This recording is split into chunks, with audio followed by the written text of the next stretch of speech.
حضرت جنید بغدادی رحمہ اللہ کی کرامت۔ حضرت جنید بغدادی کے دور میں ایک امیر شخص تھا جس کی بیوی رشک قمر اور پری چہرہ تھی۔ اس عورت کو اپنے حسن پر بڑا ناز تھا۔ ایک مرتبہ بناؤ سنگھار کرتے ہوئے اس نے ناز نخرے سے اپنے شوہر سے کہا کہ کوئی شخص ایسا نہیں جو مجھے دیکھے اور میری تمنا کرے۔ خاوند نے کہا مجھے امید ہے کہ جنید بغدادی رحمۃ اللہ علیہ کو تیرے پرواہ بھی نہیں ہوگی۔ بیوی نے کہا اجازت ہو تو جنید بغدادی رحمۃ اللہ علیہ کو آزما لیتی ہوں۔ یہ کون سا مشکل کام ہے، یہی گھوڑا اور گھوڑے کا میدان، دیکھ لیتی ہوں جنید بغدادی کتنے پانی میں ہے۔ خاوند نے اجازت دے دی۔ وہ عورت بن سانور کر جنید بغدادی رحمۃ اللہ علیہ کے پاس اور ایک مسئلہ پوچھنے کے بہانے سے چہرے سے نقاب کھول دیا۔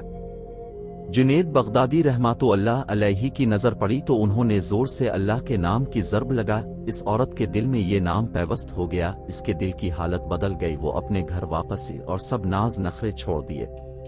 زندگی کے صبح شام بدل گئے۔ سارا دن قرآن مجید کی تلاوت کرتی اور رات مصلی پر کھڑے ہو کر گزار دیتی۔ خشیت الہی اور محبت الہی کی وجہ سے آنسوؤں کی لڑیاں اس کے رخساروں پر بہتی رہتی۔ اس عورت کا خاوند کہا کرتا تھا کہ میں نے جنید بغدادی رحمۃ اللہ علیہ کا کیا بگاڑا تھا کہ اس نے میری بیوی کو راہبہ بنا دیا اور میرے کام کا نہ چھوڑا۔